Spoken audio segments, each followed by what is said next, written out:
The Middle East. الشرق الأوسط. המזרח התיכון.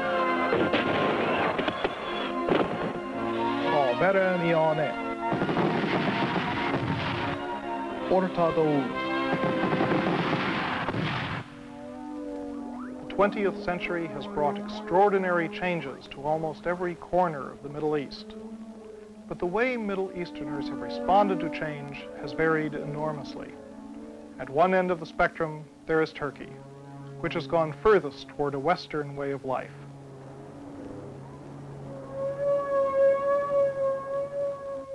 And at the other end, there is Saudi Arabia, which, while undergoing great changes, has perhaps done the most to retain its ancient tradition and culture.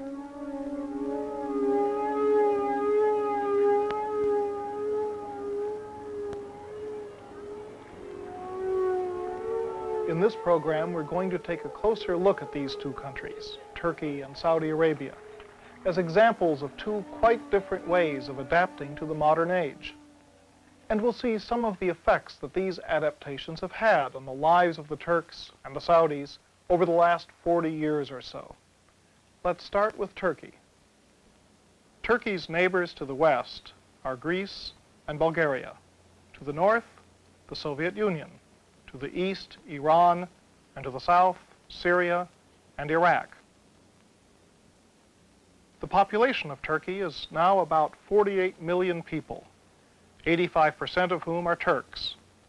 The principal minority group is that of the Kurds, who make up about 12% of the population. But 98% of the inhabitants of Turkey, whether Turks or Kurds, are Muslims, the great majority of whom are Sunnis. Now we'll hear the expert opinion of someone from Turkey concerning the major changes that have taken place in that country since 1945. Dr. Ülkü Bates. 1945 was the end of the Second World War. Although Turkey had not participated in the war, I think it came out quite poor and rather at the brink, at the very edge of change. And the major change that was introduced together with the end of the war was the multi-party system. Until then, from 1923 to 45, it was single party, first Atatürk and after his death, İnönü. But 45 meant that many segments of Turkey, of the population, could participate in the government, which they did. I think many alliances were formed along ethnic and perhaps religious and regional lines. Parties came into being after 45, various parties, which worked itself up to 1950. 1950, the majority of the people voted for the Democratic Party, the Menderes regime. And there is a curious change then from the urban elite to the, if I can say, to the masses, or to an enormous participation in the running of Turkey. But that also brought, I think it was felt very strongly in the 50s, the segmentation of the kind of diversification of the society. In 58, Menderes government didn't seem to be prepared for this diversification in the society. Yeah. They were not prepared, perhaps, for the social and economic changes that were taking place. They tried to ignore and later tried to oppress the opposition from wherever it came, from the ultra-right or from ultra-left. They tried to suppress this. In 1958-59, 147 professors were forced to retire, whatever their age or rank were. I had two of my professors just suddenly not attending to classes. Also, the university was not a very comfortable place to be present at that time. The police did not enter the university compound in Istanbul, but they were always present at the door, and it was very uneasy feeling, as if everybody informed on each other, or everybody was looking waiting for something to happen. I must say, in those years, from 59 to 61, I did not attend very many classes, whether they were being held or not, and I don't think my friends came to classes or my classmates came to classes. That led to the military takeover, the very first military takeover in Turkey in 1961, 27th of May 1961. Then when we came back to the university, I think that happened on a Friday, so on Monday everybody was hugging each other as if everybody had accomplished something, whether we came to classes or not, or whether we took part in the protest or not. And then the students were unified.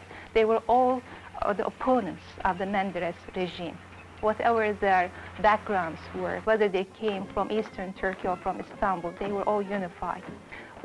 From 61 to 63, the military remained ruling in Turkey. They formed the government, and the transition occurred after the elections of 63. Now, it was not a single party, but it was a coalition, which failed many times. Between, if I'm not wrong, I might be, between 61 and 1980, there were about 19 governments in Turkey. The changes were very fast and almost continuous. People became extremely distressed about that lack of centralized government. But that lack of centralization in Turkey, I think, began in 1945 with the multi-party system and suddenly erupted in the 60s and 70s. We saw the terrorism that occurred is, I think, the continuation or perhaps coming to peak of that diversification in society, that rapid change that was taking place in Turkey. Turkey is caught in between. It is European in one sense. In its political system, see Turkey being very different from other countries in the Middle East, in that it is a republic. It is a democratic country. It is in its own terms. I'm not comparing to the country in Europe, but in terms of its government, I think it is still a democratic country. It is also a secular country because the laws are stressed at that point. It is also, the constitution stresses that the nation is Turkish, but it does not say that it is an Islamic country. So it's not anywhere in the constitution or in any other constitutions that were written since 1923. Therefore, I regard Turkey as a secular country in the Middle East.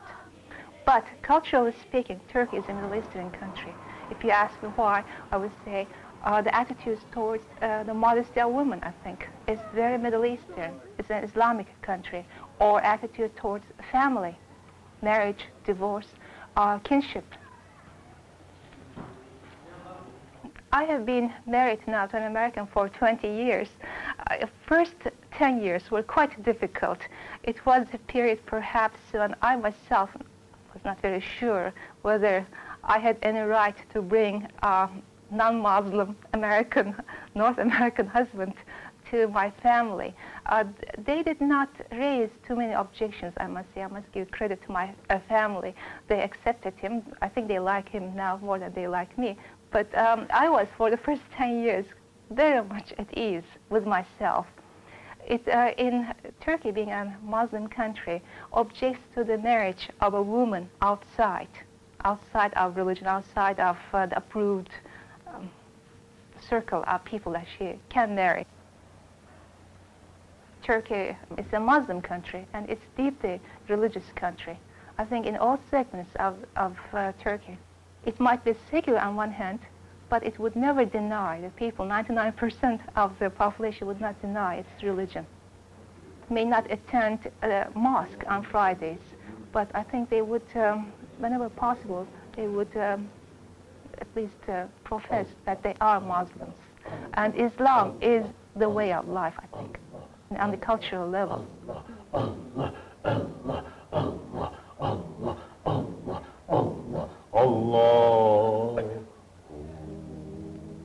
But I must say Turkey did go through a period of ignoring the past or taking progress in the wrong sense, in that the past was seen as hampering the present and the future, and they tried to almost put it aside and try to bring a new face to Turkey.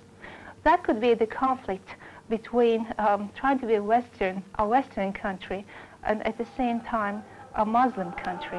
On one hand, they try to keep their heritage, the Muslim heritage. Of course, it's part of everybody's past into 99% background.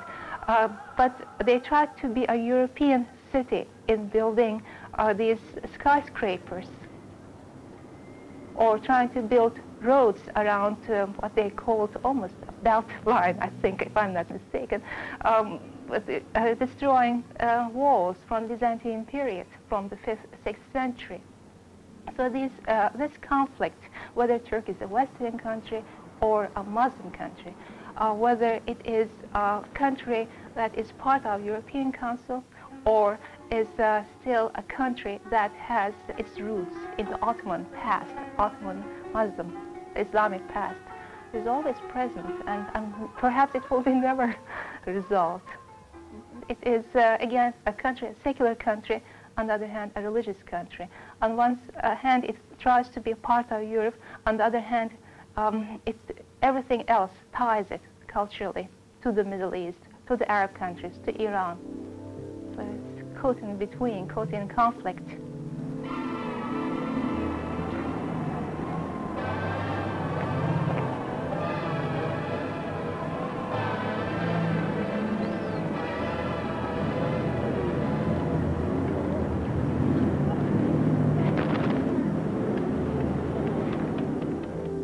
Rapid as the changes are that have taken place in Turkey in recent times, they are far outpaced by what has been happening to Saudi Arabia, which has been forced to telescope hundreds of years of human progress into the span of a single generation. And yet, in spite of everything, the Saudis have somehow managed to remain more faithful to their traditional way of life than perhaps any other Middle Eastern country. Saudi Arabia has many neighbors. To the west are Egypt, the Sudan, and Ethiopia. To the south, the two Yemens and Oman. To the east, the United Arab Emirates, Qatar, Bahrain, and Iran. And to the north, Kuwait, Iraq, and Jordan. The population of Saudi Arabia is about 8 million people, 99% of whom are Sunni Muslims. Now we'll hear from someone from Saudi Arabia who grew up in that country during the period when it was being transformed from a simple desert kingdom into one of the richest countries on earth, Ahmed Ashembri. The unification of Saudi Arabia is probably one of the most important events in the 20th century, probably in the world history, not just to the Saudis themselves. It's the peninsula, which has been stagnant and fragmented for more than 1,000 years, now comes back to life in one unit. The most important steps, in my opinion, was that education, which started just after the establishment of the kingdom, was, in my opinion, more important on the long run than what many people in the rest of the world think as oil more important. And the concentration of the government on or the stress of the government on to take care of the human resources, to me, was the most important step, regardless of any other considerations. And besides, the government or the country itself has passed through many stages. The early stage of the unification and the establishment of law and order is, I think, the most important step for development of a society.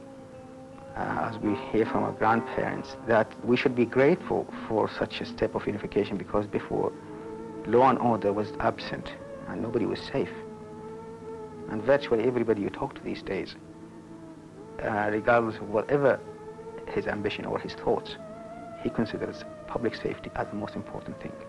And besides, the coming of Saudi Arabia to the international stage, especially in the 70s, was another step that made people think of Saudis in terms of oil, not in terms of existing human society in there. But now we are in a stage of maturing society, which will carry us for the next generation, which we hope will be a fruitful one. And still, the stress on education, for example, on the 15,000 students who are studying abroad, especially in the United States, sooner or later, all of them will return, and that itself is a gigantic step, the transformation of the country. One of these ills that comes with transforming a different culture to another one is that it might pick with it the ills such as, if one compares, for example, crime rate in the West. I grew up in the East Coast in the United States, and I've seen vivid example of crime that are sometimes beyond explanation. I think that's not at all common in Saudi Arabia. And my interpretation of that is that the society itself has its own formula that one cannot see, but it exists, of moral ethos, of religious values, of social appreciation of the community itself, one's own community. For here, the Western culture emphasizes more the individualistic side of a person, not his communal side, which is not the case in Saudi Arabia, which is everybody is supposed to be raised and culturally oriented. The community comes first. When one talks about the religious character of the country, and you hear often about whether there is a religious fervor in Saudi Arabia, like some other parts of the Islamic or Arabic world. It's, if I may say, it's like talking about how to make the Pope more Catholic, which is, the point is that Saudi Arabia itself was established as a country or as a nation through the means of preserving the religion or serving to preserve the culture and heritage of Islam. And to talk about a fanatic movement of any sort is very redundant, because it's trying to be repeating what's already been said with no reason, because the revival of the Islamic ethos, one of its main goals is an orderly society that's tempered with religious feelings that have been, prior to the establishment of the kingdom, was almost lost. And the raison d'etre of the survival of the Saudi government or the Saudi society in general is based on how to preserve their own cultural background without necessarily rejecting any modern technological achievements in the West or the East. Everybody in the society, in the Saudi society, feels he is protected and he should be protector of his own culture. And the feeling that through Islamic background, we do feel at home with our own culture. We do not feel alienated. We do not feel just we are talking about an epoch that lies in antiquity. The days of Muhammad, the days of the conquests, the days of the Islamic Empire, the days of when huge libraries in Spain, in Baghdad, and Central Asia, they still live with us. The memory is not just a fantasy or just to remember for the sake of remembrance. It's part of our daily thinking about our own lives. of how to improve it, of how to revive or make a rebirth of our own past. A past that's not just lies in books, but in our own daily living. We still refer in our daily life to the days of Omar when he says, if poverty was a creature, I would have destroyed it.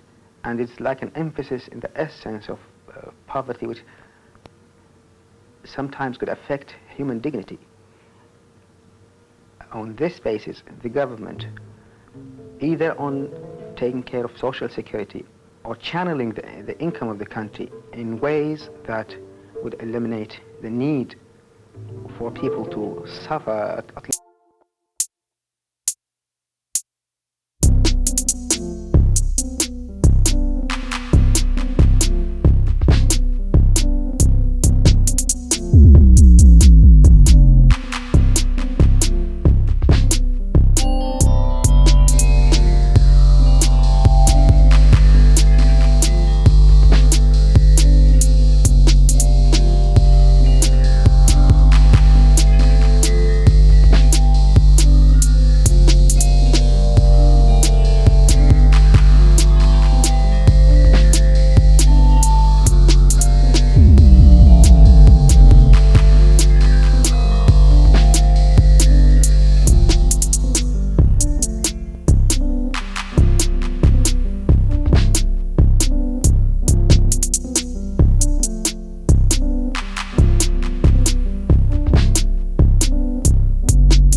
Effect of the rapid changes that have taken place over the last couple of generations.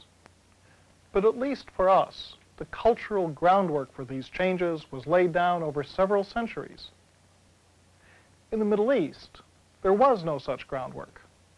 The whole superstructure of the modern world was just plopped down on top of a very different cultural foundation. Under the circumstances, the Middle Easterners are coping really quite well with having their whole world turned upside down and inside out.